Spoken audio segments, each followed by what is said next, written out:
నమస్కారం. సనాతన ధర్మం మన శాస్త్ర వైభవం ఛానల్కు స్వాగతం, సుస్వాగతం.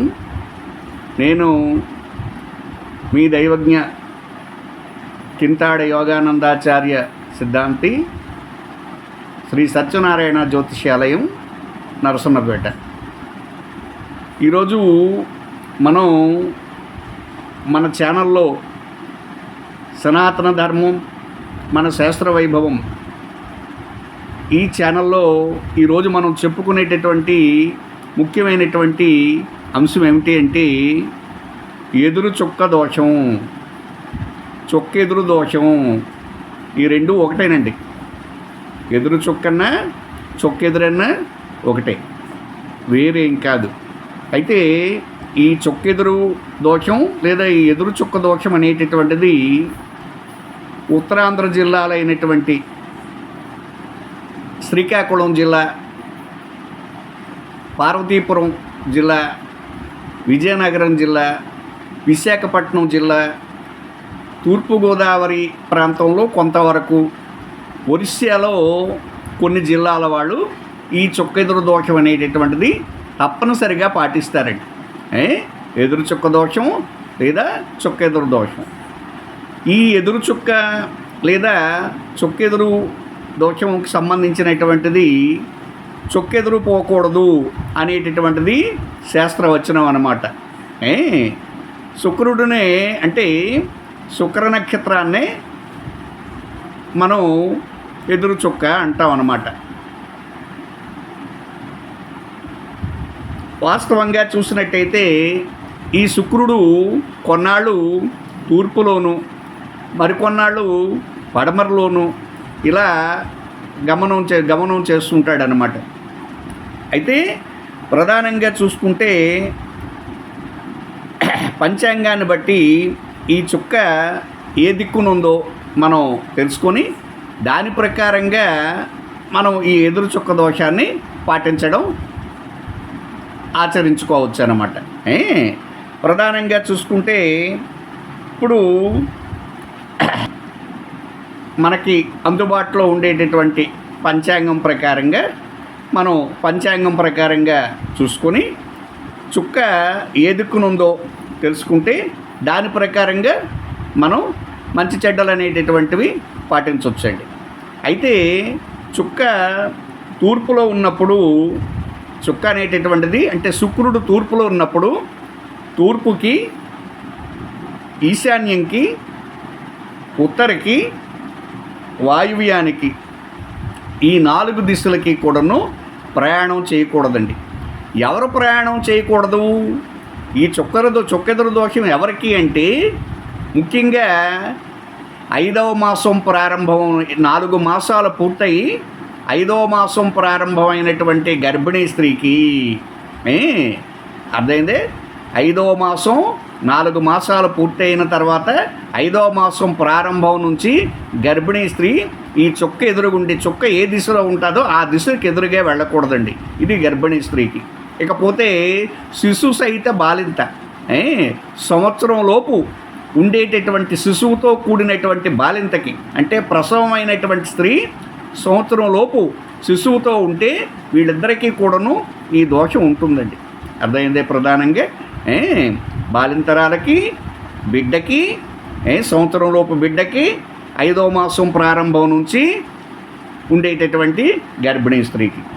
అర్థమైందే? ఈ ఎదురు చుక్క దోషం అనేటటువంటిది ప్రధానంగా చుక్క తూర్పులో ఉన్నప్పుడు తూర్పుకి కానీ, అదేవిధంగా ఈశాన్యం దిశకి కానీ, ఉత్తర దిశకి కానీ, వాయువ్య దిశకి కానీ ప్రయాణం చేయకూడదు. అదే చుక్క పడమరలో ఉన్నప్పుడు పడమరకి కానీ, నైరుతికి కానీ, దక్షిణంకి, ఆగ్నేయానికి వెళ్ళకూడదనమాట. అంటే ఆయా దిశల్లో ఉండేటటువంటి గ్రామాలకి ప్రయాణం చేయకూడదు. ఇది మనకి ఎదురు చుక్క దోషానికి సంబంధించినటువంటి వివరణ. అయితే మరింత వివరణ మీకు తెలియచేయాలి అని అంటే, ఇప్పుడు ప్రస్తుతం ఎదురు చుక్క ఈ 14/2/2026 నుండి, అంటే 14 ఎదురు చుక్క దోషం అనేటటువంటిది 14/2/2026 నుండి ఈ సంవత్సరం అంతం వరకు ఈ సంవత్సరం పూర్తయినంత వరకు కూడాను చుక్క పడమరలో ఉంటుందండి. చుక్క పడమరలో ఉంది కాబట్టి తూర్పు నుంచి పడమరకి కానీ నైరుతికి కానీ దక్షిణంకి కానీ ఆగ్నేయానికి కానీ ఆయా దిశలకి ప్రయాణం చేయకూడదు. ఇది ప్రధానంగా చూసుకోవాలి. కొన్ని ప్రాంతాల్లో మాత్రం ఇప్పుడు చెప్పాను కదా, ఒరిస్సాలో కొన్ని జిల్లాల వాళ్ళు, అదేవిధంగా శ్రీకాకుళం, విజయనగరం, పార్వతీపురం జిల్లాలు, అదేవిధంగా విశాఖపట్నం, తూర్పుగోదావరిలో కొన్ని ప్రాంతాల్లో మాత్రమే ఈ ఎదురుచొక్క దోషాన్ని పాటిస్తారు. మిగతా వాళ్ళు ఈ దోషాన్ని పాటించరు. అయితే ఈ ప్రాంతాలకు సంబంధించినటువంటి వారు మిగతా ప్రాంతాల్లో ఉన్నట్టయితే వాళ్ళు తప్పనిసరిగా పాటిస్తారండి. ఇది అర్థమైంది. ఈ ఎదురుచొక్క దోషానికి సంబంధించినటువంటి వివరణ ఇది. ఇంకా మరింత వివరణ మీకు కావాలి అంటే కొన్ని వెసులుబాట్లు కూడా ఇందులో ఉన్నాయి. ఎవరెవరు ఎదురుచొక్కకి అభిముఖంగా వెళ్ళొచ్చు అనేటటువంటి విషయాన్ని కూడాను మనకి శాస్త్ర గ్రంథాల్లో చెప్పున్నాయండి. వాటిని నేను మీకు షార్ట్గా వివరణ చేస్తాను. ప్రధానంగా చూసుకుంటే మనము ఈ చొక్కెదురు దోషం అనేటటువంటిది గర్భిణీ స్త్రీలకి, బాలింతరాళ్ళకి, శిశువులు అంటే సంవత్సరంలోపు శిశువులకి, వీళ్ళకి, ఇకపోతే కొత్తగా తీర్థయాత్రలు చేసినటువంటి వారు కూడాను ఎదురు చుక్క దోషాన్ని పాటించాలండి. కొత్తగా తీర్థయాత్రలు చేసినటువంటి వారు చుక్క ఏ దిశలో ఉంటే ఆ దిశకు తీర్థయాత్రలు కొత్తగా చేయకూడదండి. కొత్తగా తీర్థయాత్రలు చేసినటువంటి వారు వాస్తవంగా చుక్క ఏ దిశలో ఉంటే ఆ దిశకు తీర్థయాత్రలకు వెళ్ళకపోవడమే మంచిదనేటటువంటిది పండితుల యొక్క అభిప్రాయం. మా గురువులు కూడా ఆ విధంగానే చెప్పేవారండి. శాస్త్ర గ్రంథాలు కూడా అదే విధంగా చెబుతున్నాయన్నమాట. ప్రధానంగా ఈ తీర్థయాత్ర చేయవారు ముఖ్యంగా ఇంకొక వెసులుబాటు ఏంటంటే దైనందిన జీవితంలో చేయవలసినటువంటి ప్రయాణాలు, నిత్యం వ్యాపారపరంగా, ఉద్యోగపరంగా, ఇతరత్ర ఏదైనా చేయవలసినటువంటి వారికి ఈ ఎదురుచొక్క దోషం అనేటటువంటిది వర్తించదు. వాళ్ళు దీనిని పట్టించుకోవాల్సిన పని లేదు. అర్థమైంది. ఇకపోతే ఈ ఎదురుచొక్క దోషానికి సంబంధించినటువంటి ఒకే గ్రామంలో ఉండేటప్పుడు ఈ ఎదురుచొక్క దోషం అనేటటువంటిది లేదండి. ఇప్పుడు ఒక గర్భిణీ స్త్రీ లేదంటే ఒక శిశు సహిత బాలింత అంటే ఒక బిడ్డతో కూడినటువంటి తల్లి ఒక ఊరు నుండి ఆ ఊరిలోనే ఒక గ్రామం నుంచి ఈ వీధి నుండి ఆ వీధికి వెళ్ళాలి. ఒకే గ్రామంలో ఉన్నప్పుడు ఈ ఎదురుచొక్క దోషం అనేటటువంటిది వర్తించదండి. అర్థమైంది మీకు. ఇకపోతే వివాహ నిమిత్తం వెళ్ళువారికి యోగులకు ఎవరికి ఎదురుచొక్క వర్తించదు?